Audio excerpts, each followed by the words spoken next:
ऋषि सुनक को प्रधानमंत्री इसलिए नहीं बनाया गया कि वो भारतीय है। ऋषि सुनक को प्रधानमंत्री इसलिए बनाया गया है ब्रिटेन का कि उसमें योग्यता है।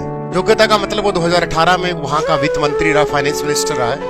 वहां पर उसने प्रूव करके दिखाया था कि हम किस तरीके से जो फाइनेंशियल क्राइसिस आते हैं उनसे उभर सकते हैं। परंतु हमारे यहाँ एक स्तंभ से होड़ लगी कि भारतीय है, भारतीय है। कब तक हम झूठा क्रेडिट लेते रहेंगे? योग्यता की हमारे यहाँ पूजा नहीं होती। हम किसी गांव में दूसरे गांव का पंच नहीं बना सकते। अगर ये पता चल जाए, अब सोनिया गांधी को ही उठा लेते हैं हम एग्जांपल्स। ये जब एक्सीडेंटल प्राइम मिनिस्टर, आपने बुक पढ़ी भी होगी, बुक के बारे में लिखा भी होगा, उसके बारे में जिसने लिखा उसने पूरी डिटेल से बता भी रखा है कि एक्सीडेंटल प्राइम मिनिस्टर किस तरीके से वो बने थे।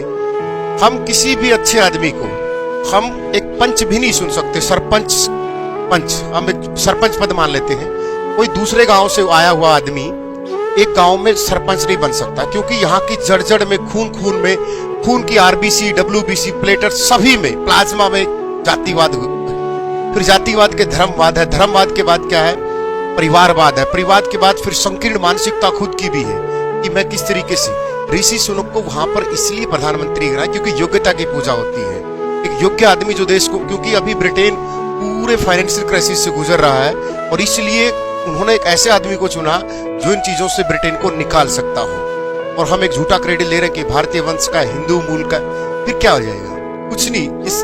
ये इनकी बहुत ऊपर की सोच होती है।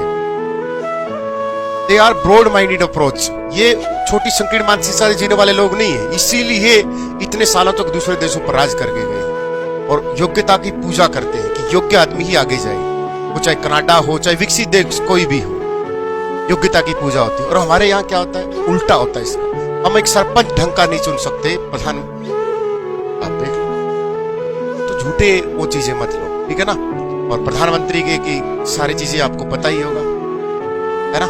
किसी को बुरा लगा तो सॉरी। जय हिंद। वीडियो कैसी लगी शेयर जरूर करना, और हो सके तो अपने आने वाली पीढ़ियों को जातिवाद और परिवारवाद, संकीर्ण मानसिकता, इन चीजों से उभार कर एक अच्छी सोसाइटी का निर्माण करने में जितना योगदान हो सके उतना देना, क्योंकि आने वाली पीढ़ियां पूछेंगी आपसे कि आप कैसे थे। अगर भगत सिंह को पूजा जाता है तो बहुत सारे नेताओं को गाली भी मिलती है।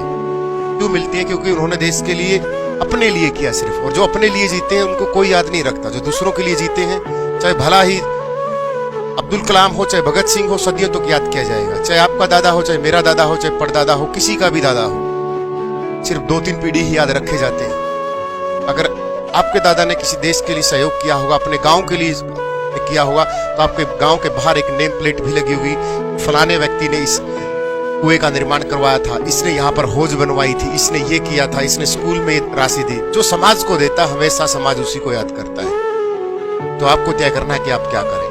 सभी को वीडियो कैसी लगी शेयर जरूर करना, और नए प्रधानमंत्री की हार्दिक शुभकामनाएं। इसलिए नहीं कि ये हिंदू है, इसलिए नहीं कि ये भारतीय है, इसलिए क्योंकि एक योग्य आदमी को वहां को प्राइम मिनिस्टर चुना है। सभी को जय हिंद, जय भारत।